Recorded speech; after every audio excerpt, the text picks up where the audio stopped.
I would like to say that the spectrum is actually all gray, and that there is no right or wrong. There is no good or bad. There's so much conviction on one end. Even if I don't really agree with what they're saying, I can fuck all respect the fact that they are like not teetering on that fence of trying to be one side or another. If you do nothing else, fall in love with ruthless exposure to your own ignorance. This is the Coaches Council, made up of 6 elite coaches dedicated to serving and ending personal struggle for high performers in business, health, and relationships. As a collective, we have built and helped build 6, 7, and 8-figure businesses, dominate in multiple industries, coached and played in professional sports leagues, and developed some of the strongest and most intimate relationships, both professional and personal. This isn't your average podcast. It's for the hungry, the dedicated, the doers, for those that have a dream and truly want that dream to become reality. People who want to take action, leave their ego at the door, and own every level of their life. If that's you, then step into the Coaches Council as we rewrite the truths to living that high performance life.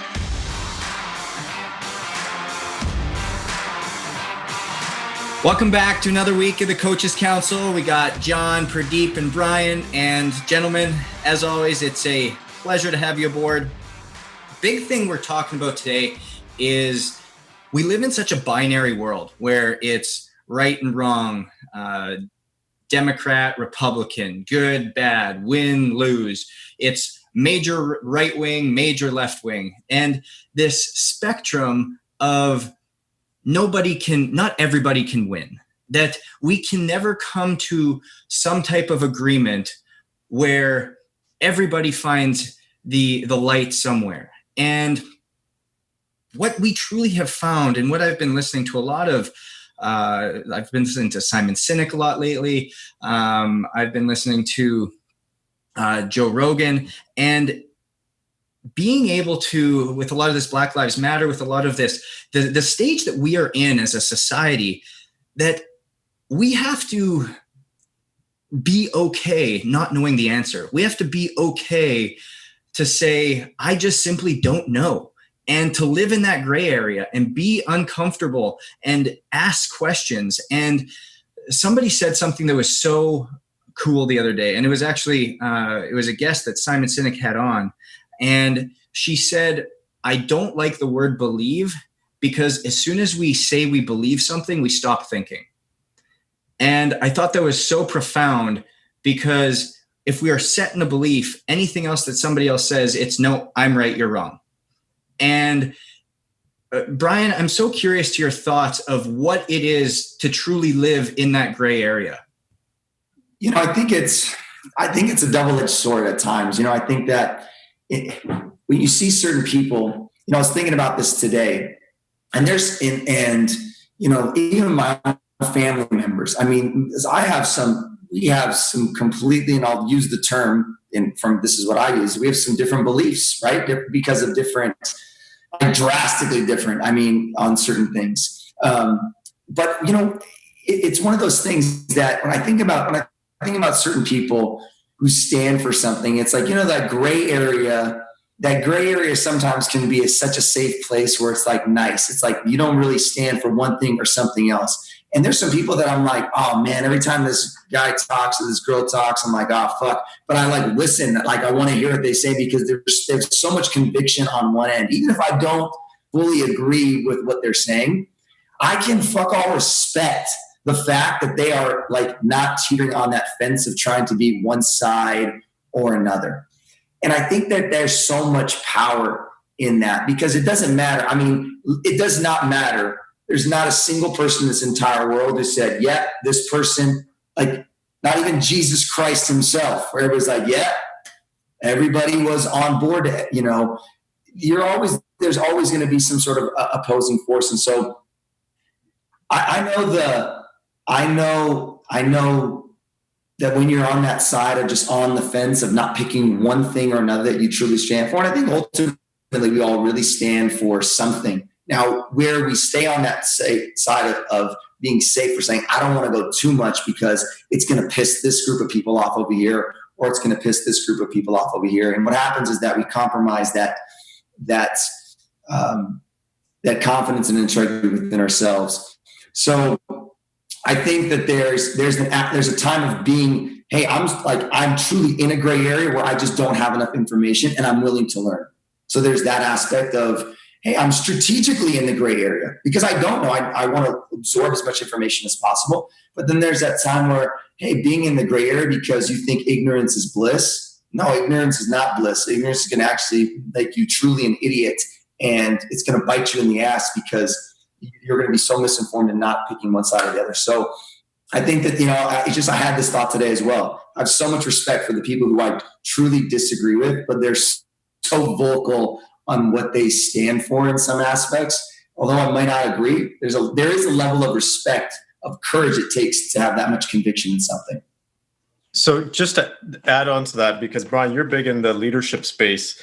How do you feel about leaders that live a lot in the gray area? Because I'm going to throw something in there as someone that's looking up to a leader, whether it's in an organization or in a social group, whatever that is.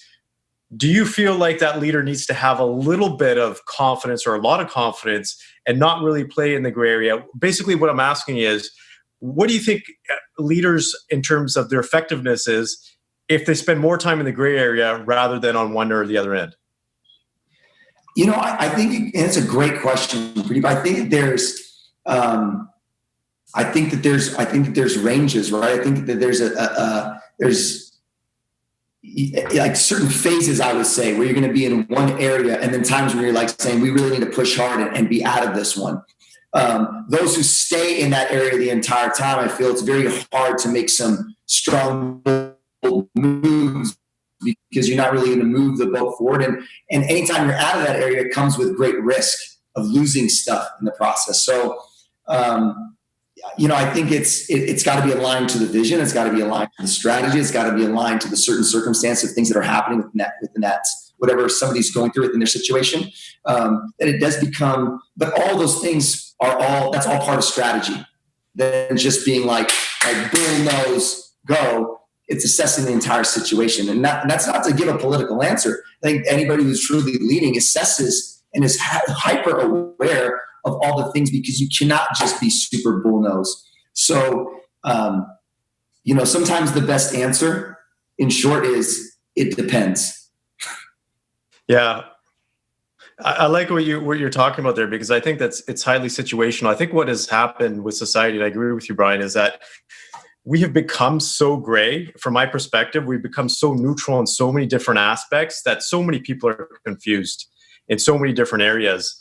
And I'll just give you an example, because again, I work a lot with guys. There's so many guys out there that are confused in terms of what it means to be a guy. And they're afraid. They're afraid to have tough conversations with females at the workplace because they don't want to be looked at in a negative way. They don't want to have sexual harassment charge. So they don't feel like they can have the same leadership style, for example.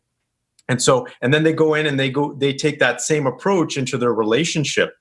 And so they're so neutral in so many different aspects that they lose that, you can say, certain part of their differentiation.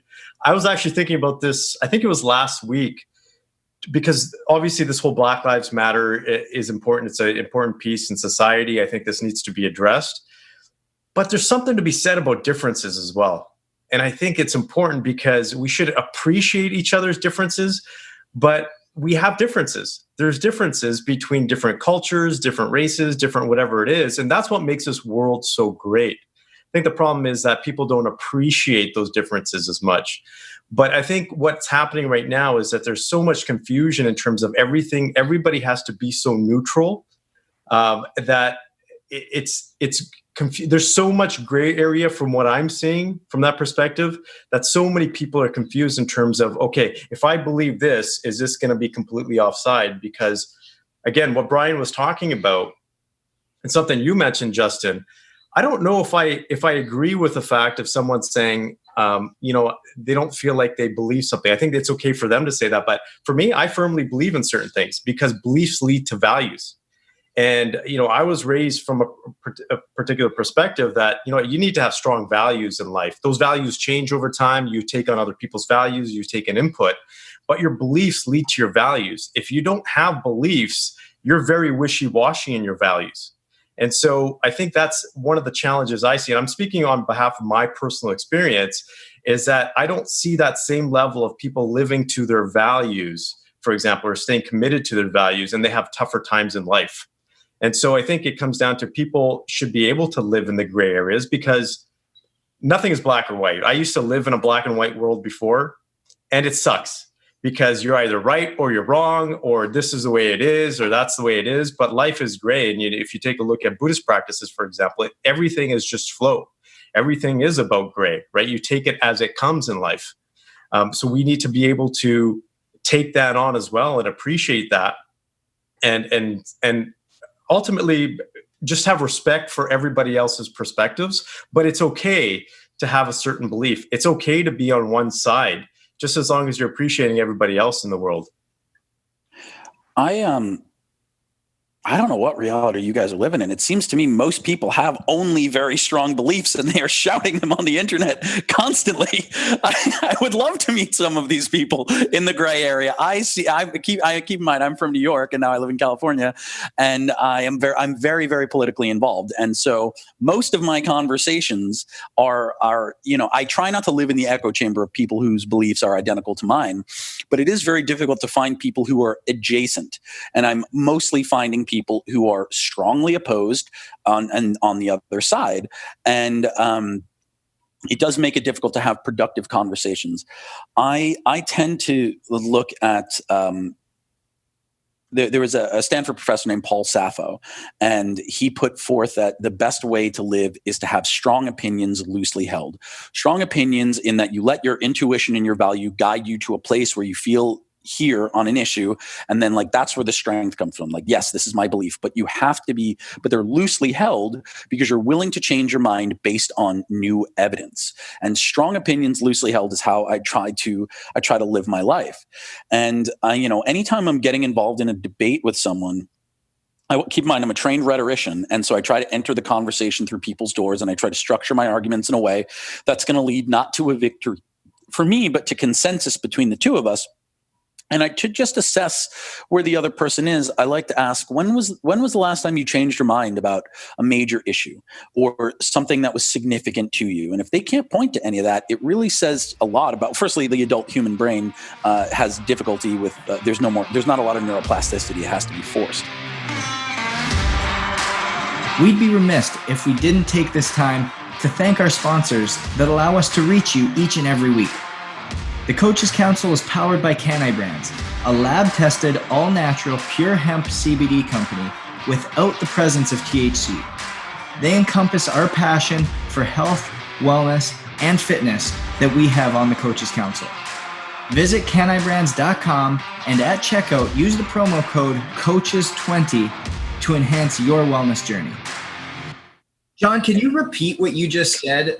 I wanted to interrupt you when you said it, but walking in there, it was having your opinion. Strong opinions loosely held. And this is, it's credited to a Stanford professor named Paul Sappho, Saffo. Strong opinions loosely held. So to read you what Sappho had said, it's allow your intuition to guide you to a conclusion no matter how imperfect. This is the strong opinion part. Then, and this is the weakly held part, prove yourself wrong. Engage in creative doubt. Look for information that doesn't fit or indicators that point in an entirely different direction. Eventually, your intuition will kick in and a new hypothesis will emerge out of the rubble, ready to be ruthlessly torn apart once again. You'll be surprised by how quickly the sequence of faulty forecasts will deliver you to a useful result. And so that's Sappho. And one of the things I remember publishing back in 2012 was just a Facebook post I put up. If you do nothing else, fall in love with ruthless exposure to your own ignorance. And, you don't know what you don't know. And then sometimes you think you know, but you don't.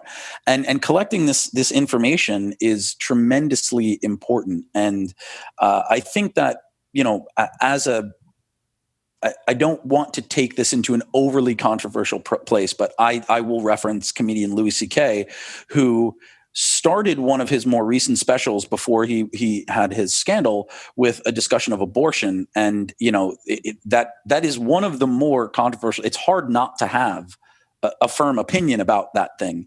And he ultimately, was making the joke that people who are pro-choice or who are under certain circumstances okay with abortion believe that this is like, it's more or less like taking a shit, which is obviously an exaggeration. And then the people on the other side think it's murdering a baby. And so how can these people ever reach consensus? And obviously people who are pro-choice like myself we're not I'm not in favor of abortion. I'm in favor of like people having agency over their own body and the understanding that like sometimes it's better for all involved if pregnancies are terminated, which is like very rare circumstances. And then I go back to presidential candidate Pete Buttigieg, who was asked about third-term abortions, and he said these are women who almost by definition, because they're that late, were expecting to carry the pregnancy to term, and now for some reason can't. And that's the gray area. It's not like, am I wishy-washy? Am I equivocating on my opinion? It's having an understanding that there are outliers to your circumstance, either circumstantial outliers or times in which you may find that there are exceptions that help you examine and re-examine and shift your opinion on something. And when we're looking at the gray area, it's an acknowledgement that the binary isn't serving us. And I think one of the places this has been really well done, one of my favorite exchanges in American history, has been wonderfully dramatized by Lin-Manuel Miranda in the musical Hamilton, is the difference between Aaron Burr and Alexander Hamilton. Hamilton, known for being a firebrand. He's referenced in a great book I read called The Hypomanic Edge. So, he did not keep his opinion to myself. And in the play, he says, I will not equivocate on my opinion. I have always worn it on my sleeve. And he was a person who consistently was outspoken and forthright in his opinion, unlike Aaron Burr, who throughout his political career and as dramatized in Hamilton. And I'm a Revolutionary War nut, so like it's great, that like finally see people coming into the stuff I've been reading about since I'm 17. He was someone who didn't take a hard stance on many things, and he was always cautious. And it was said of Burr, he didn't want to commit things to writing because then he would be held to those beliefs. And so like that's a person who obfuscates and dances and tries not to hold firm opinions because he doesn't want to be held accountable for them. I don't think that's what we're talking about here. I think it's the idea that you can have incredibly strong opinions, but they should be loosely held, because the willingness to change your mind based on new evidence is not only important in rhetoric and is the scientific method. It is what allows us to reach consensus and form, let's say, coalition governments with people with whom we don't necessarily agree on every issue. And in the case of politics, candidates are not, it's not your one true love. A candidate is not marriage for life. A candidate is like getting on a bus. They are supposed to take you closer to where you want to be. They're not necessarily an Uber who is like the perfect ride with 5 stars, taking you all the way there. And so, to me, there are very, very few people who are living in the gray area. And we seem to Justin's point in the introduction, be living in a world of extremes, at least with regard to, our political affiliations, our social ideologies. And keep in mind, I know you guys are Canadian, and it's a little bit different up there north of the wall, where people are sensible, and unlike here, where it's like there's 2 Americas and they do not get along. But what I think is, more people should be willing to acknowledge that the gray area exists, which I think is the point of this.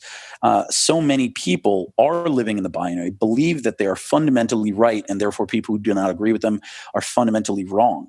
And from my own personal experience, I'm not a religious person. I grew up in a Catholic household, and so religion was more or less like just beaten out of me by the time I was 9. It just doesn't make sense to me. And that doesn't mean I deny the existence of God. I don't particularly agree with organized religion. I believe if Buddha and Krishna and Osiris and Jesus and Moses and Muhammad and Allah are all sitting around at a table somewhere. That's a powerful table. They're all looking down being like, that is not what I said. And it's absolutely not what I fucking meant. That's like about as far as my theology goes, despite having studied theology in college. But that's what I believe. So, I remember once I was meeting a girlfriend's father, and he was a born again Christian. And I just had to prepare myself for this dinner because he knew I had studied theology and I knew he would want to have these conversations.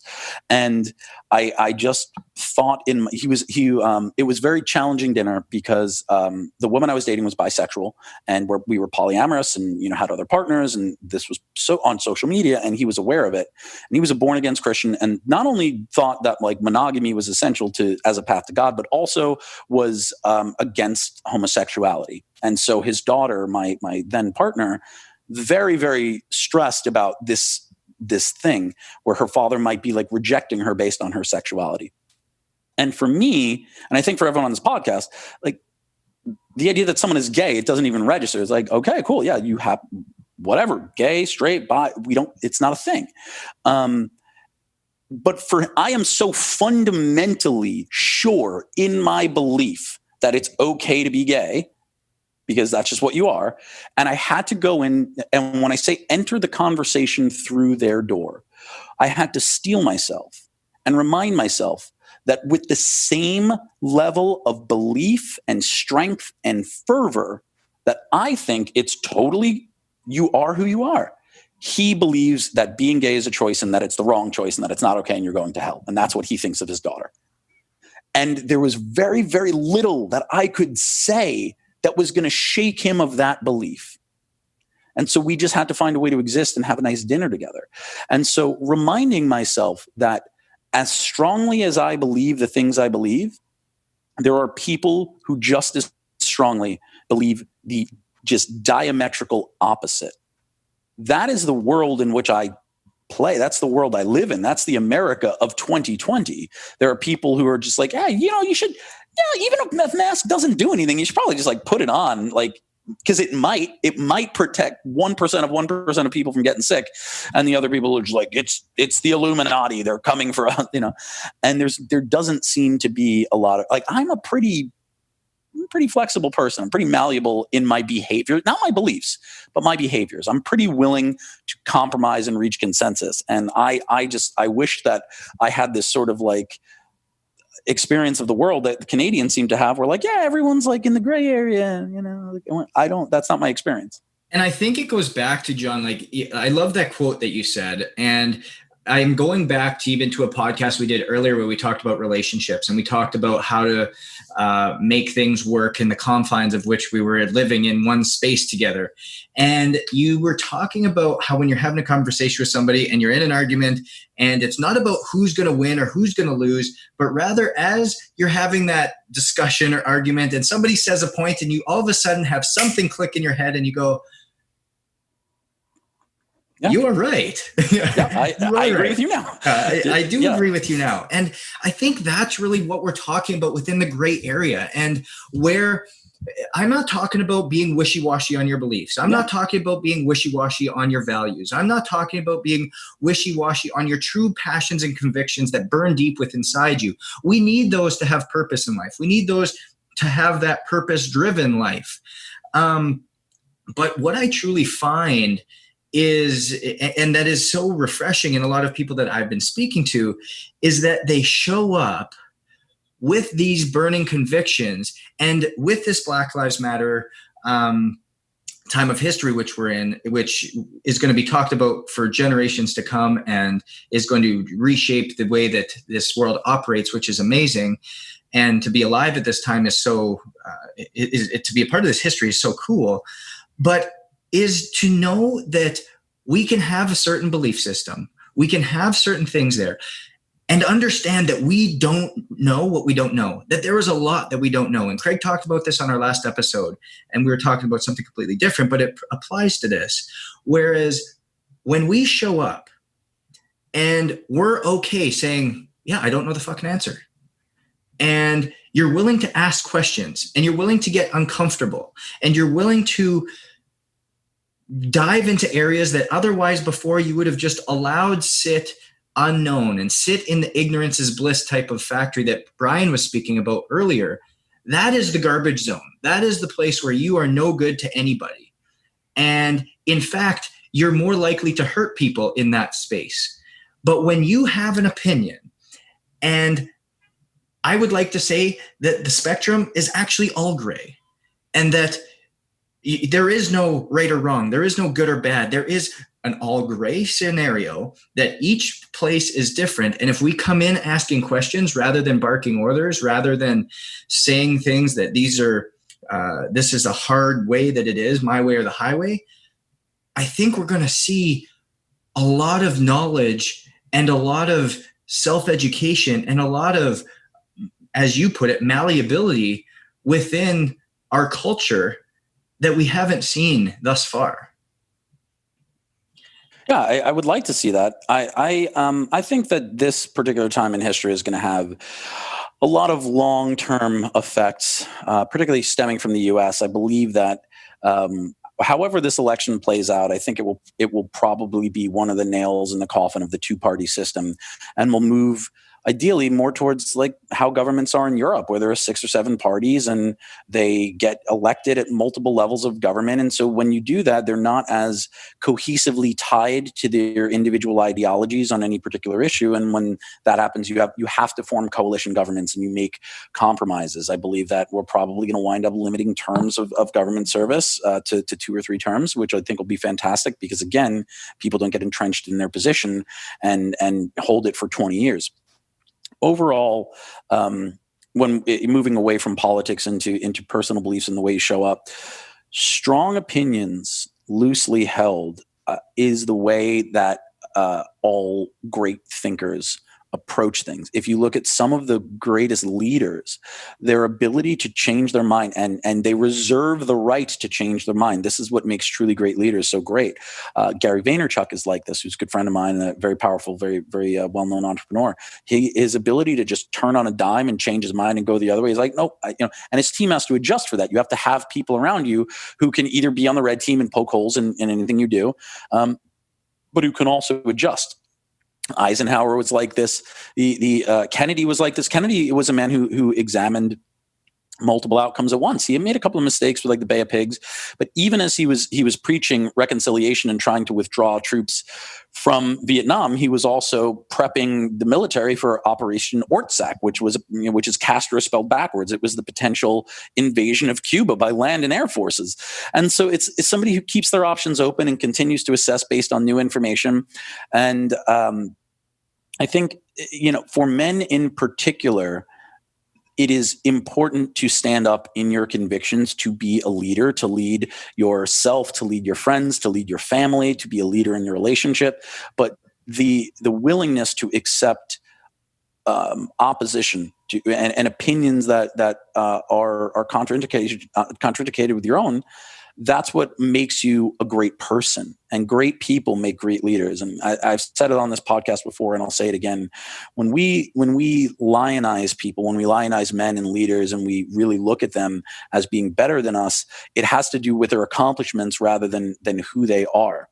And I would caution anyone listening, anyone who is striving for greatness, who believes they have great potential to change the world, to achieve great things, to build something great, to have a legacy that lasts long after they're gone. I would caution you, as always, to never become so obsessed with being a great man that you forget to be a good one.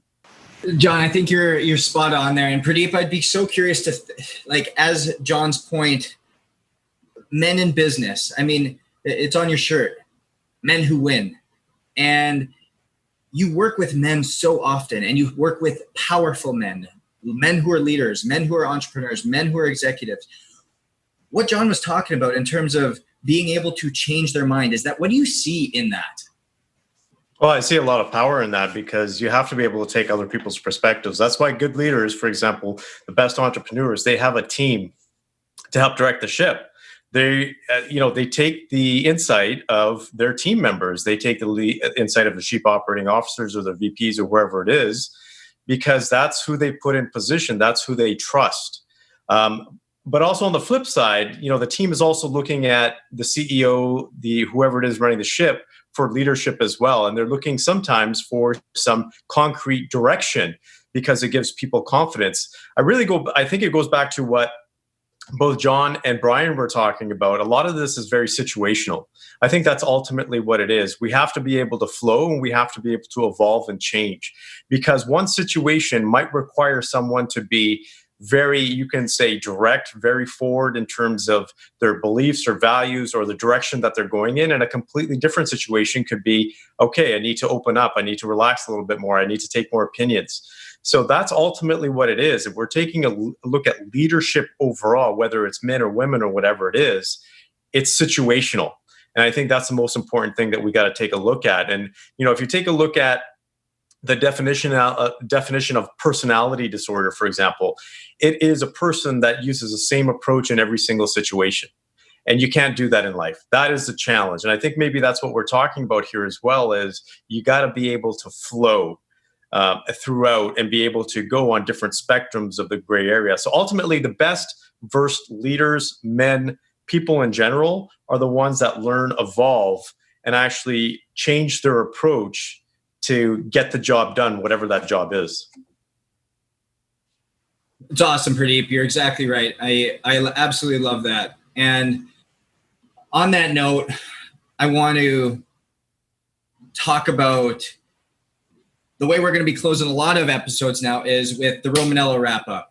And there's very few men you'll ever meet in this world that have the way with words and the way they articulate things like John Romanello. And so we're going to put him on a clock, 1 minute. He's going to summarize the episode. He's going to give you his thoughts in a way that when you go later in your day, a week from now, a month from now, you're going to be like, God damn, I remember on that episode of the Coaches Council, John said this, and it will stick with you and it's going to have a massive impact. So John, take it away, my man.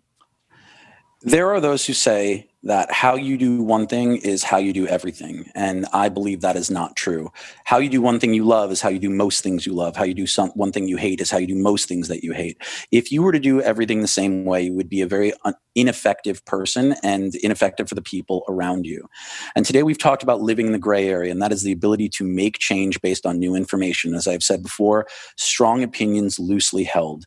To be a great and effective leader and person in your life, what you need to seek to do is pull as much information in from as many people as you trust, and make sure that some of the people that you trust and who are upon whom you're relying for that information have opinions that differ from yours to some significant degree. Because it's only through continually learning from various perspectives different than our own that we can continue to grow and serve, and in turn help our businesses and our communities grow and serve. And so for that, you need difference. And with that, stay hungry, stay humble, and we'll see you next week.